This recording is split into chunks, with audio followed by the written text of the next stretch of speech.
পাখিদের কলতানে পদ্মজার ঘুম ভাঙল। পদ্মজা জানালার ফাঁক গলে আসা দিনের আলো দেখতে পেল। সে তড়িঘড়ি করে উঠে বসে।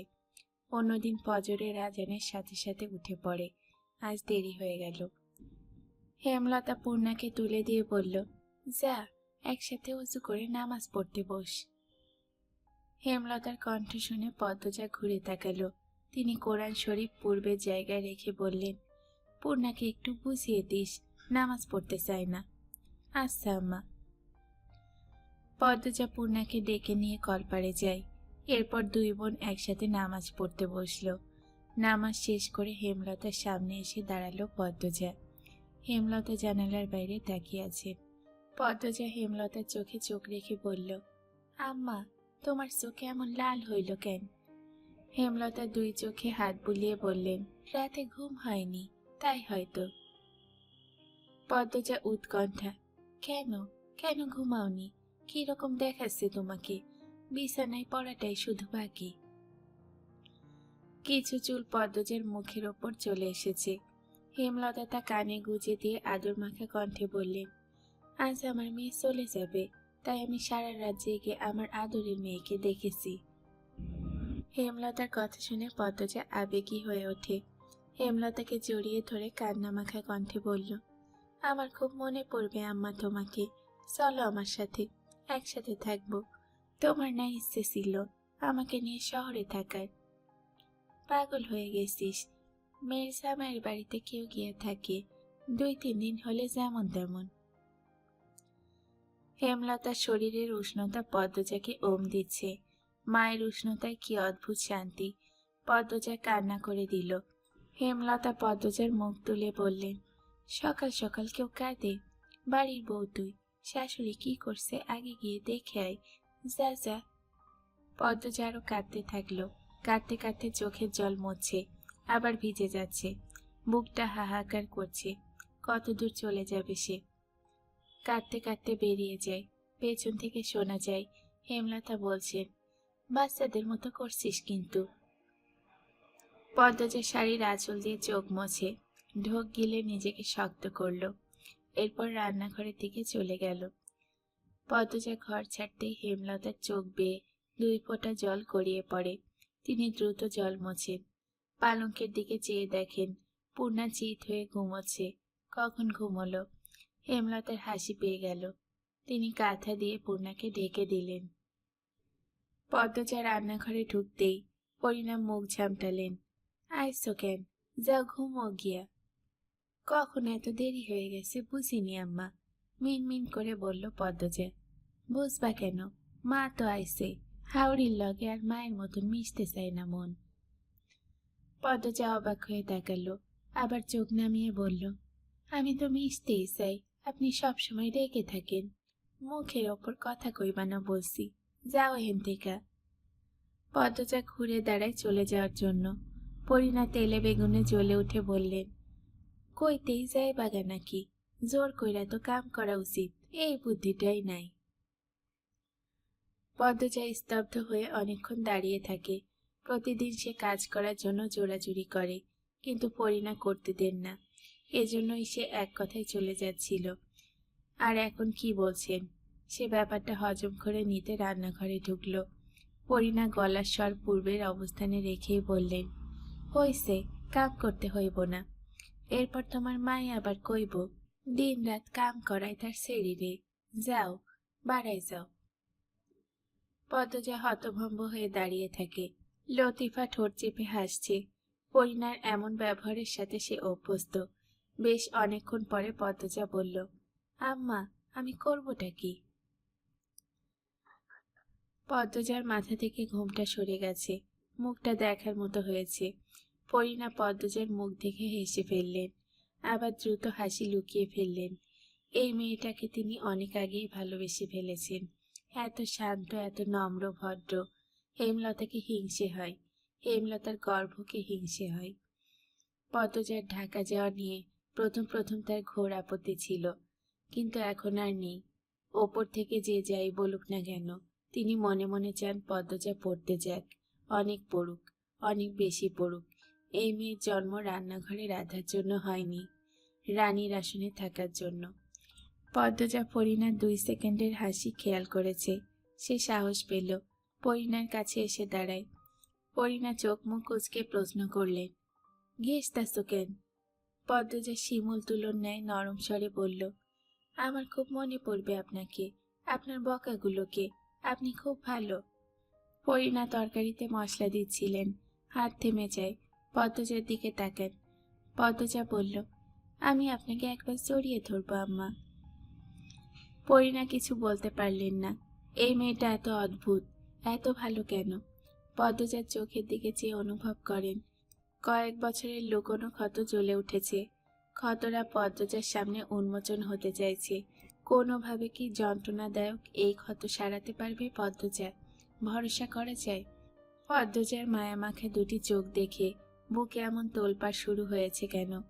32 বছর আগে সেই কালো রাত্রির কথা কেন মনে পড়ে গেল? যে কালো রাত্রির জন্য আজও এই সংসার, এই বাড়িকে তিনি আপন ভাবতে পারেন না। প্রতিটি মানুষের সাথে বাজে ব্যবহার করেন। সেই যন্ত্রণা কেন বুক ঘুরে বেরিয়ে আসতে চাইছে? উত্তরের আশায় না থেকে পদ্মজা জড়িয়ে ধরল পরিণাকে। পরিণা মৃদু কেঁপে উঠলেন। এরপর পদ্মজার মাথায় হাত বুলিয়ে দিলেন। পদ্মজা পরিণার বুকে মাথা রাখতেই টের পেল পরিণার বুক ধুকধুক করছে, শুধুই ধুকধুক করছে।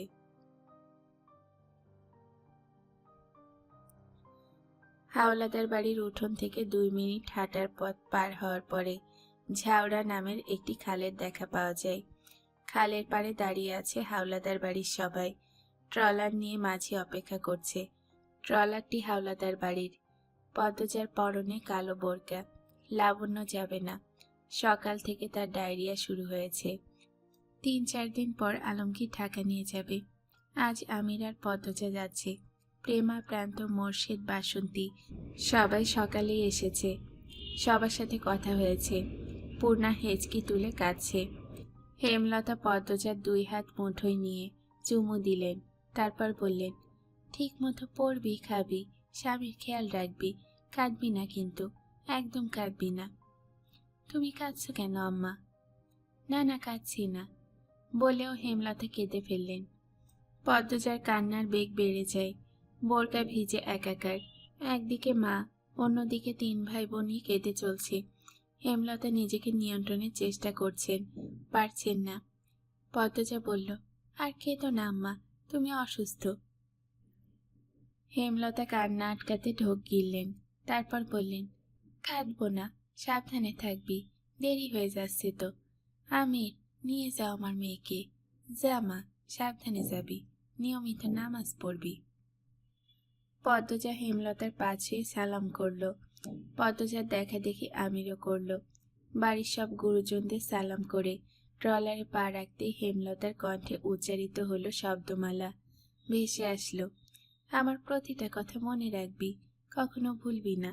আমার মেয়ে যেন অন্য সবার সে গুণেও আলাদা হয়, শিক্ষায় কালি যেন না লাগে। পদ্মজা ফিরে চেয়ে বলল, ভুলবো না আম্মা, কখনো ভুলবো না। তুমি চোখের জল মুছো, আমাদের আবার দেখা হবে। হেমলতা 3য়বারের মতো চোখের জল মোছেন। এরপর হাত নেড়ে বিদায় জানান। ট্রলার ছেড়ে দেয়। পদ্মজা এক দৃষ্টিতে হেমলতার দিকে তাকিয়ে থাকে। হেমলতা চেয়ে থাকেন পদ্মজার দিকে। দুজনের চোখ বেয়ে অঝোর ধারায় বর্ষণ হচ্ছে। কাঁদছেন মোর্শেদ, তবে পদ্মজার জন্য কম, হেমলতার জন্য বেশি। হেমলতার দিনগুলো এখন আরো দুর্বিষহ হয়ে উঠবে। আরো কাঁদছেন পরিণা। প্রতিদিন বাড়ি জুড়ে একটা সুন্দর মুখ, সুন্দর মনের জ্বলন্ত পুতুল মাথায় ঘোমটা দিয়ে হেঁটে বেড়াবে না। আবারও মরে যাবে তার দিনগুলো, হারিয়ে যাবে সাদা কালোর ভিড়ে। মদিনী নদীর ঠান্ডা আর্দ্রতা বাতাসে মিশে ছুঁয়ে দিয়ে যাচ্ছে পদ্মজার মুখ। জল শুকাতে শুকাতে আবার ভিজে যাচ্ছে। আমির পদ্মজার কোমর এক হাতে জড়িয়ে ধরে বলল, এবার তো থামো। আমিরের আলতো ছয় পদ্মজা আরো প্রশ্রয় পেয়ে কাঁদতে থাকলো। আমির বলল, এ তো আরো বেড়ে গেছে, থামো না, আমি আছি তো। আমরা 6 মাস পরে আবার আসবো, অনেক দিন থেকে যাব। সত্যি তো, কাজের বাহানা দেখাবেন না। মোটেও না, আমির পদ্মজার চোখের জল মুছে দিল, এরপর চোখের পাতায় চুমু দিল। পদ্মজা নুইয়ে যায়, বলল, নদীর পাড় থেকে কেউ দেখবে? কেউ দেখবে, কেউ দেখবে, এই কথাটা ছাড়া আর কোনো কথা আমার বউ জানে। পদ্মজা আমিরের দিকে একবার তাকালো, তারপর চোখে দৃষ্টি সরিয়ে নিয়ে বলল, আমরা ট্রলার দিয়ে ঢাকা যাব। সেটা সম্ভব না, কিছুক্ষণ পরেই ট্রেনে উঠে যাব। আমির পদ্মজাকে ছোঁয়ার জন্য হাত বাড়াতেই আমিরকে হতভাগ করে দিয়ে পদ্মজা ট্রলারের ভেতরে ঢুকে গেল। ট্রেনের বগিতে হেঁটে সামনে এগোচ্ছে আমির। তার এক হাতে লাগেজ, অন্য হাতে পদ্মজার হাত শক্ত করে ধরে রেখেছে, যেন ছেড়ে দিলেই হারিয়ে যাবে। পদ্মজার মুখ নিকাবের আড়ালে ঢেকে রাখা। সে এদিক ওদিক তাকিয়ে আমিরকে প্রশ্ন করল, খালি সিট রেখে আমরা কোথায় যাচ্ছি? কেবিনে। ততক্ষণে দুজন ৭৬ নম্বর কেবিনের সামনে চলে আসে। আমির দরজা ঠেলে পদ্মজাকে নিয়ে ঢুকল। ৪টা বার্থ, ৪ জনের কেবিন বোঝাই যাচ্ছে। পদ্মজা বলল, আরো দুজন কখন আসবে? ট্রেন তো ছেড়ে দিচ্ছে। ৪ বার্থই আমাদের। পদ্মজা ডান পাশের বার্থে বসতে বসতে বলল, অনেক খরচ করেছেন। আমির লাগেজ জায়গা মতো রেখে পদ্মজার পাশে বসল, তারপর বলল, নিকাব খুলো, এবার কেউ আসছে না। পদ্মজা নিকাব খুলল। ঝমঝম শব্দ তুলে ট্রেন যাত্রা শুরু করেছে। আমি জানালা খুলে দিতেই পদ্মজার চুল তীর তীর করে উঠতে থাকলো। পদ্মজা দ্রুত ২ হাত মুখের সামনে ধরে বাতাস থেকে রক্ষা পাওয়ার ব্যর্থ চেষ্টা করে।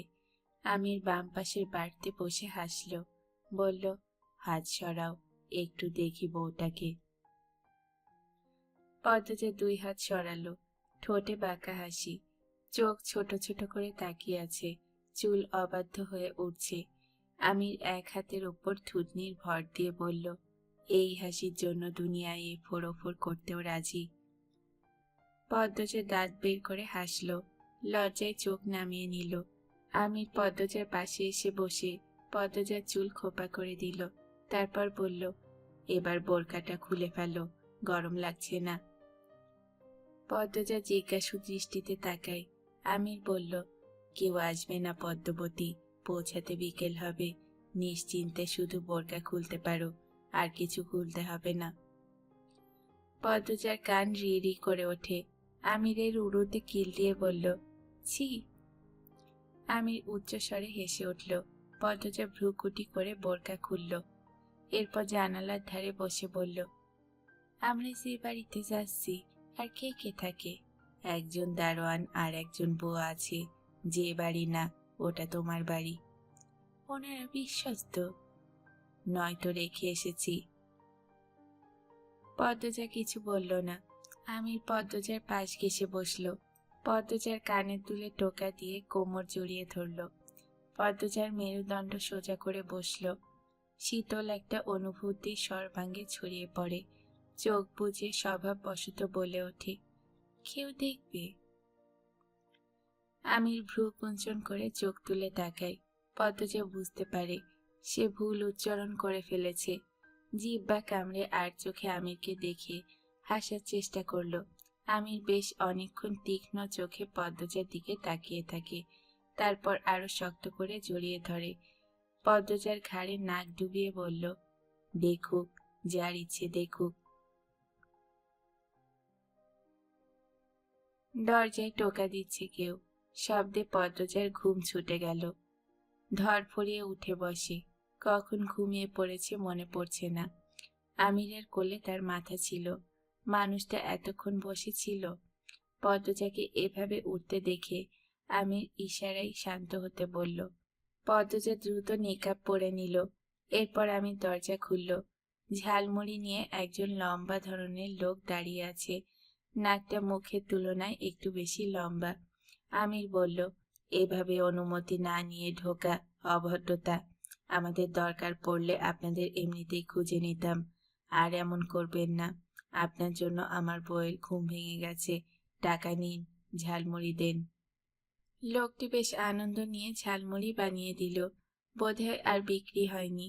হতে পারে আমিরই প্রথম কাস্টমার। লোকটি চলে গেল। আমির কেবিনে ঢুকে দরজা বন্ধ করলো। তারপর পদ্মজাকে বলল, একজন লোক ঝালমুড়ি বিক্রি করতে এসেছিল, এই নাও খাও, এরপর আবার ঘুমাও। দুজনে একসাথে ঝালমুড়ি খেয়ে সুখ দুঃখের গল্প করতে শুরু করে।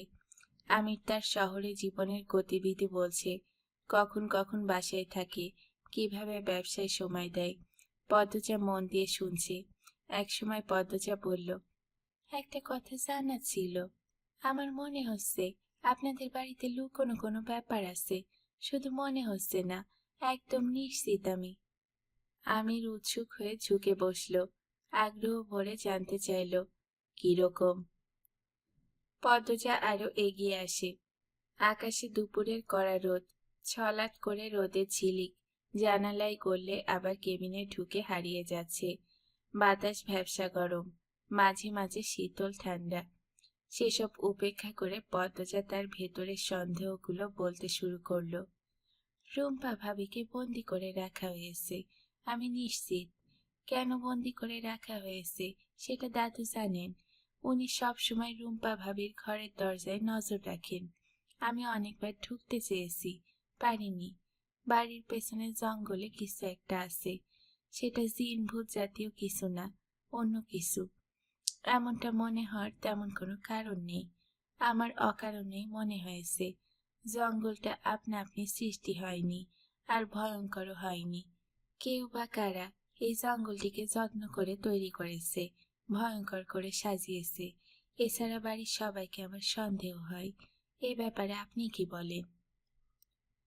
আমির একটু অবাক হলো না, মুখের প্রকাশভঙ্গি পাল্টালো না। সে দীর্ঘশ্বাস ছেড়ে বলল, আমি জানি এসব। পদ্মজা আমিরের 2 হাত খামচে ধরে এক নিঃশ্বাসে বলল, আমাকে বলুন, অনুরোধ লাগি বলুন, আমি শুনতে চাই। অনেক দিন ধরে নিজের ভেতর পুষে রেখেছি। আমির অসহায় দৃষ্টিতে তাকালো, তারপর বলল, আমার ধারণা তোমার ধারণার মতোই সীমাবদ্ধ, এর বাইরে কিছু জানি না। এই রহস্য খুঁজে বের করার ইচ্ছে হওয়া সত্ত্বেও আমি তা হজম করেছি, আমার ইচ্ছে মাটি চাপা দিয়েছি। আমিরের গলাটা কেমন শোনালো। পদ্মজা কণ্ঠ খাদে নামিয়ে বলল, কেন কেন দিয়েছেন? আমির হাসল, বলল, ধুর, এখন এসব গল্প করার সময়, শোনো এরপর কি করব। পদ্মজা কথার মাঝখানে আটকে দিয়ে সঙ্গে সঙ্গে বলল, কথা ঘুরাবেন না। আমি খেয়াল করেছি হাওলাদার বাড়ির প্রতি আপনি উদাসীন, কোনো ব্যাপার পাত্তা দেন না, সব সময় বাড়ি চেয়ে দূরে দূরে থাকেন, কোনো ঘটনায় নিজেকে জড়ান না। কেন নিজেকে গুটিয়ে রাখেন? আমিরের দৃষ্টি অস্থির। সে এক হাতে বার্থ খামচে ধরার চেষ্টা করে ঘন ঘন নিঃশ্বাস নেয়। পদ্মজা খুব অবাক হয়, আমিরের এত কষ্ট হচ্ছে কেন। পদ্মজার উৎকণ্ঠা, কি হলো আপনার, কোথায় কষ্ট হচ্ছে? না, কিছু হয়নি। এই পদ্মজা। আমি চট করে পদ্মজার 2 হাত শক্ত করে ধরল, চোখ দুটিতে ভয়। পদ্মজা আমিরের চোখের দিকে তাকালো। আমির বলল, আমার তোমাকে অনেক কিছু বলার আছে, অনেকবার বলতে গিয়েও পারিনি, আজ যখন কথা উঠেছে। আচ্ছা পদ্মজা, আমার পরিচয় জেনে আমাকে ছেড়ে যাবে না তো? আমি তোমাকে হারালে একাকিত্বে ধুকে ধুকে নিঃশেষ হয়ে যাব। আমার জীবনের একমাত্র সুখের আলো তুমি। পদ্মজার হৃৎপিণ্ড থমকে গেল। সে পরিস্থিতি বুঝে উঠতে পারছে না। আমির উত্তরের আশায় চাতক পাখির মতো তাকিয়ে আছে। পদ্মজা ধীর কণ্ঠে বলল, লুকোনো সব কথা বলুন আমাকে। আপনি আমার স্বামী, আপনাকে ছেড়ে যাওয়ার কথা কখনো ভাবি না আমি, বিশ্বাস করুন। আমির নতজানু হয়ে বলল, আমি আমার আব্বার অবৈধ সন্তান, আমার জন্মদাত্রী জন্ম দিয়েই মারা যায়, অভিশপ্ত জীবন আমার। পদ্মজার 2 পা কেঁপে ওঠে, মাথা ভন ভন করে ওঠে, শীত দ্বারা বেয়ে ঠান্ডা স্রোত গড়িয়ে যায়। আমি ঢোক গিলে আবার বলল, আমার জন্মদাত্রী মারা যাওয়ার পর আব্বা আমাকে নিয়ে আসেন। আমার বর্তমান আম্মা আমাকে দেখে খুব রেগে যান, কিছুতেই আমাকে মানতে চাননি। তখন ছেলে মেয়ে ছিল না আম্মার। তাই মাস ঘুরতেই আমাকে মেনে নিল, ছেলের মতো আদর শুরু করলো। এসব দাদুর মুখে পরে শুনেছি। আব্বা আমাকে তুলে এনে জায়গা দিলেও সন্তানের মতো ভালোবাসেননি কখনো। যখন আমার 11 বছর, তখন আমি আর রিদওয়ান একসাথে জানতে পারি আমি আব্বার অবৈধ সন্তান। আব্বা আবার রিদওয়ানকে খুব আদর করতেন। রিদওয়ান ছোট থেকেই আমার সাথে ভেজাল করত, ঝগড়া করত। যখন এমনটা জানতে পারলো, তখন আরো হিংস্র হয়ে উঠল। আমি তখন অনেক শুকনো আর রোগা ছিলাম। রিদওয়ান স্বাস্থ্যবান তেজি ছিল। আব্বার এমন ছেলেই পছন্দ, কেন পছন্দ জানি না। 19 থেকে 20 হলেই রিদওয়ান খুব মারত। আব্বার কাছে বিচার দিলে রিদওয়ান আরো 10টা বানিয়ে বলতো, তখন আব্বা আমাকে মারতেন। রিদওয়ান একবার আমাকে জঙ্গলে বেঁধে রেখেছিল। 1.5 দিন পড়েছিলাম। রাতে ভয়ে প্যান্টে প্রস্রাব করে দিয়েছি। মুখ বাঁধা ছিল, তাই এত চিৎকার করেছি, তবুও কেউ শোনেনি। ভয়ে বুক কাঁপছিল। মনের ভয় মিশিয়ে ভয়ঙ্কর ভয়ঙ্কর ভূত দানব দেখেছি। বাঁচানোর মতো কেউ ছিল না। 1.5 দিনের সময় আমাদের বাড়িতে কাজ করতেন ফকির মিয়া নামে একজন। উনি আমাকে জঙ্গলে বাঁধা অবস্থায় দেখতে পান। বাড়িতে বৈঠক বসে। রিদওয়ানকে 2টো বেতের বাড়ি দিয়ে ছেড়ে দেওয়া হয়। রিদওয়ান এত বলিষ্ঠবান, তার উপরে আমার চেয়ে 2 বছরের বড়। কিছুতেই পেরে উঠতাম না। পানিতে ঠেসে ধরে রেখেছে অনেকবার। ওর মস্তিষ্ক অসুস্থ। আমার জীবন জাহান্নাম হয়ে ওঠে। আম্মাকে বললেও আম্মা বাঁচাতে পারতেন না, সবসময় নিশ্চুপ থাকতেন। কষ্ট থেকে বাঁচার জন্য আমার যখন 15 বছর বয়স, শীতের রাতে পালিয়ে যাই। শীতে কাঁপতে কাঁপতে খেতে অজ্ঞান হয়ে পড়ে যাই। এর পরদিন চোখ খুলে দেখি আমি হাওলাদার বাড়িতে। আমার সামনে রিদওয়ান, আব্বা, চাচা সবাই।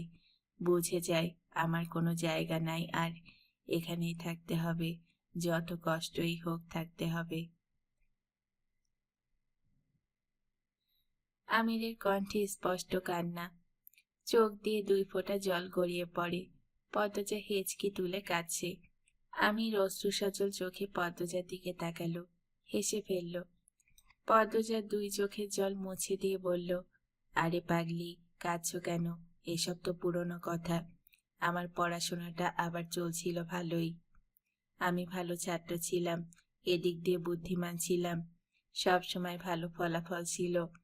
এর জন্য কদরও একটু ভালো পেতাম। যখন আমার 18 বয়স, বাড়িতে অস্বাভাবিক কিছু অনুভব করি। রাতভর অদ্ভুত কিছু শব্দ শুনি। জঙ্গলে আলো দেখতে পাই। চাচাকে প্রায় রাতে জঙ্গলে যেতে দেখি।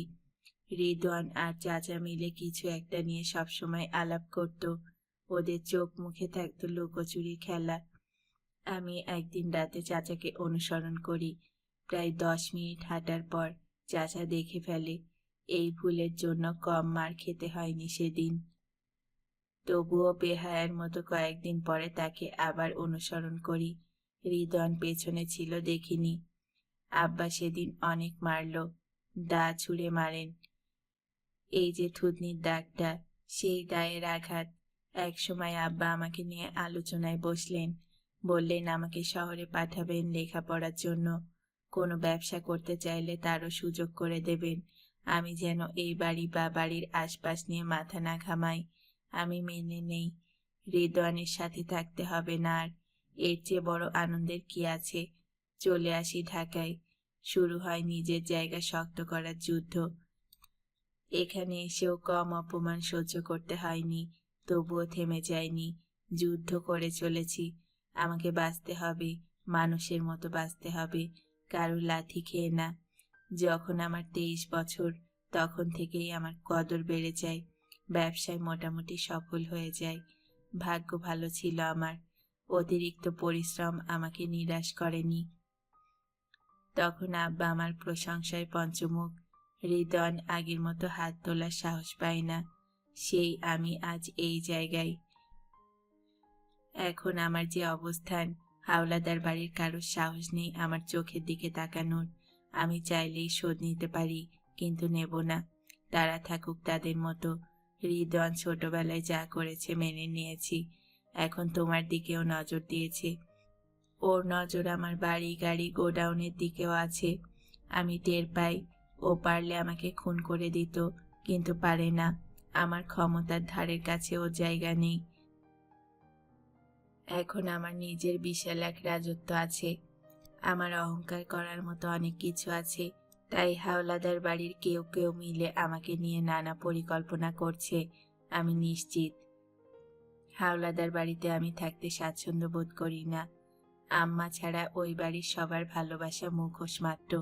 আমার দরকার ছিল একজন ভালো মনের সঙ্গিনী। আমি পেয়ে গেছি। আর কিছু দরকার নেই। আমি আমার অর্ধাঙ্গীকে তার আসল সংসারে নিয়ে যাচ্ছি। এখন আমার মন শান্ত, কোনো চিন্তা নেই। নিজেকে খুব বেশি সুখী বলে মনে হচ্ছে। আমি পদ্মজার হাতে চুমু খেলো। পদ্মজা তখনও কাঁদছে। সে আচমকা আমিরকে জড়িয়ে ধরল গভীরভাবে, শক্ত করে। এরপর কান্নামাখা কণ্ঠে বলল, আমি কখনো আপনাকে কষ্ট দেব না, কোনো দিন না। কেউ আপনাকে ছুতে আসলে আমি তার গর্দান নেব। আমি উন্মাদ হয়ে তাকে কুটি কুটি করব। সেই ক্ষমতা কারণ নেই। মিছি মিছি ভয় পাচ্ছ। পদ্মজা আরো শক্ত করে ধরার চেষ্টা করে। আমির পদ্মজার পিঠে হাত বুলিয়ে দিয়ে বলল, এই প্রথম আমার বইয়ের গভীর আলিঙ্গন পেলাম। ভালো লাগছে, ছেড়ো না কিন্তু। প্ল্যাটফর্মে হাঁটছে ওরা। আমির পদ্মজার এক হাত ধরে রেখেছে। খুব দ্রুত হাঁটছে। পদ্মজা তাল মেলাতে পারছে না, চেষ্টা করছে। মোটর গাড়ি নিয়ে একজন কালো চশমা পরা লোক অপেক্ষা করছিল। আমি সেখানে গিয়ে থামে। লোকটা সালাম দিয়ে গাড়ির দরজা খুলে দিল। ব্যাগ জায়গা মতো রাখে। আমির আগে পদ্মজাকে উঠে বসতে বলল। পদ্মজা অবাক হয়। এরকম গাড়ির সাথে সরাসরি পরিচয় নেই তার, কিন্তু প্রকাশ করল না। আমিরের কথা মতো গাড়িতে উঠে বসল। এরপর আমির উঠল। গাড়ি চলতে শুরু করে। আমির পদ্মজাকে এক হাতে জড়িয়ে ধরে বলল, আমাদের নিজস্ব গাড়ি। কথা ছিল কিন্তু আমার গাড়ি দিয়ে রাত বেরোতে, যখন খুশি ঘুরতে বের হব। পদ্মজা কিছু বলল না। সে উপভোগ করছে নতুন জীবন। ঘন্টা খানিকের মধ্যে একটা বাড়ির সামনে গাড়ি থামিয়ে কালো চশমা পরা লোকটা দ্রুত গাড়ি থেকে নেমে আমিরের ডান পাশের দরজা খুলে দিল। আমির পদ্মজাকে নিয়ে নামলো। পদ্মজা বাড়িটা দেখে মুগ্ধ হয়। দ্বৈত বা ডুপ্লেক্স বাড়ি। একজন দারোয়ান দৌড়ে এসে সালাম দিল। পদ্মজার সাথে পরিচিত হলো। এরপর আসে আরো একজন মধ্যবয়স্ক নারী। ইনি বোধহয় বাড়ির কাজের লোক। সবাই একসাথে বাড়ির ভেতরে ঢুকলো। পদ্মজা তার নতুন বাড়ি মন দিয়ে দেখছে। পূর্ব দিক দিয়ে সদর দরজা দিয়ে ভেতরে প্রবেশ করতে করতেই দেখতে পেল বিশাল বৈঠকখানা উত্তর দক্ষিণে লম্বা। দক্ষিণ পাশে বারান্দা, তাতে নানা ধরনের ফুল ফুটে আছে টবের মধ্যে। মনে হবে যেন ছোটখাটো একটা বাগান। বৈঠকখানার পশ্চিম ও দক্ষিণ পাশে বেশ বড় শোবার ঘর।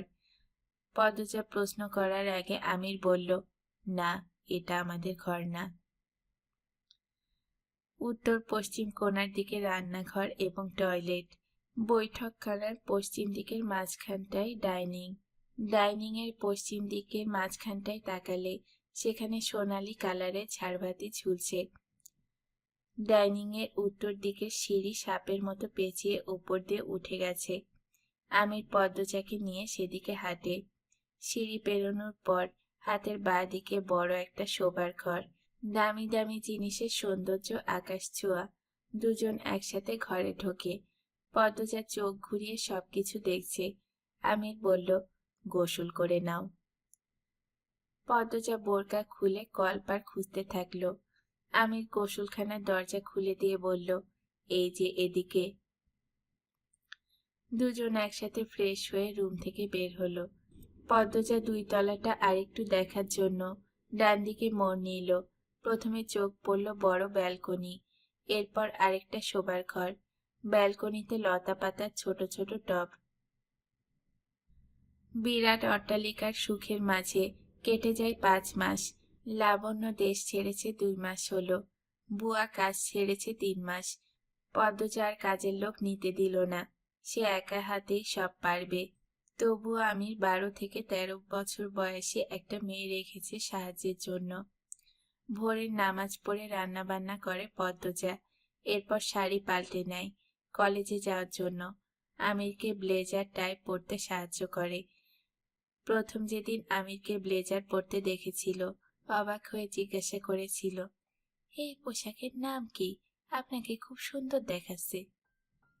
আমির হেসে জবাব দিয়েছিল, ব্লেজার, বাইরে থেকে আনা। এমন অনেক কিছুই পদ্মজার অজানা ছিল, এখন সবকিছু তার চেনা জানা। এই বিলাসবহুল জীবন বেশ ভালো করেই উপভোগ করছে সে। মানুষটা সারাদিন ব্যস্ত থাকে, তবুও ফাঁকে ফাঁকে টেলিফোনে যোগাযোগ করে। পদ্মজাকে নিয়ে গোডাউন দেখিয়েছে, অফিস দেখিয়েছে, সবকিছু সাজানো গোছানো। গোডাউনে বিভিন্ন ধরনের পণ্য, কত রকমের দ্রব্য। পদ্মজা জীবনে ভালোবাসা এবং অর্থ দুটোই চাওয়ার চেয়ে বেশি পেয়েছে। সকাল 9টা বাজে। আমি তাড়াহুড়ো করছে, তার নাকি আজ দেরি হবে মিটিংয়ে। পদ্মজা শাড়ির আঁচল কোমরে গুজে দৌড়ে দৌড়ে খাবার পরিবেশন করছে। আমি 2 তলা থেকে নেমেই বলল, আমি গিয়ে গাড়ি পাঠিয়ে দিচ্ছি, কলেজে চলে যেও। আরে খেয়ে যাবেন তো? সময় নেই, আসছি।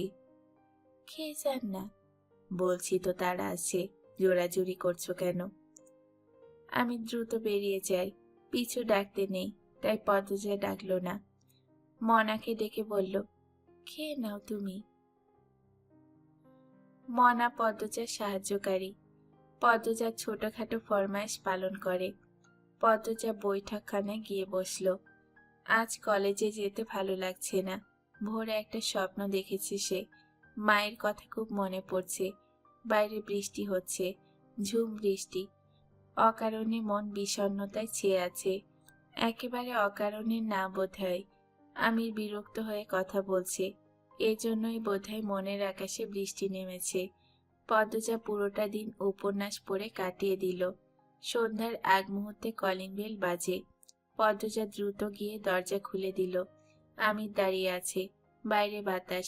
পদ্মজা বলল, আসুন। আমির ভেতরে আসে না, সে ঠায় দাঁড়িয়ে থেকে তাকিয়ে আছে পদ্মজার দিকে। পদ্মজা কপাল কোঁচকাল, বলল, কি হলো, আসুন। আমি চট করে পদ্মজাকে কোলে তুলে নিল। পদ্মজা চেঁচিয়ে উঠে বলল, কেউ দেখবে? আমির মনাকে ডাকলো। মনা, কই রে মনা, দেখে যা। আপনি ওকে ডাকছেন কেন? এবার কাউকে দেখাবই। উহ, আল্লাহ ছাড়ুন। মনা, মনা। মনা 2 তলা থেকে নেমে আসে। আমির মনাকে দেখে বলল, এই দেখ, তোর আপারে কোলে নিয়েছি, দাঁড়া, তোর সামনে একটু আদর করি। পদ্মজা শাড়ির আঁচল দিয়ে মুখ ঢেকে ফেলল, চাপা স্বরে বলল, মনা কি ভাববে? আমি আর বলবো না, কেউ দেখবে, ছেড়ে দিন। আমির পদ্মজাকে নামিয়ে দিল। মনা কাচুমাচু হয়ে দাঁড়িয়ে আছে, সে কি করবে বুঝতে পারছে না। আমির বলল, যা, ঘরে যা। মনা যেন এই শব্দটা শোনার অপেক্ষায় ছিল, দৌড়ে চলে যায়। পদ্মজা হাঁপ ছেড়ে বাঁচল। আমিরকে গুরুজনদের মতো বলল, আক্কেল জ্ঞান হবে না কখনো আপনার, বয়স তো কম হইল না। অবিকল পদ্মজার কথার ধরন অনুসরণ করে আমির বলল, আর কতদিন কেউ দেখবে কথাটা মুখে থাকবে, বিয়ের তো কম দিন হলো না। আপনি আপনি কালা চাঁদ না, কালা মহিষ। এটা পূর্ণা বলতো না, এই, আমি মোটেও কালো না। তো কি, এই যে দেখুন, আমার হাত আর আপনার হাত। পদ্মজা হাত বাড়িয়ে দেখায়। আমির খপ করে পদ্মজার হাত ধরে চুমু খেয়ে বলল, এই হাতটাও আমার। পদ্মজা বলল, ঠেসে ধরা ছাড়া আর কিছু পারেন না আপনি, ছাড়ুন। আমির পদ্মজার হাত ছেড়ে দিয়ে হাসতে থাকলো।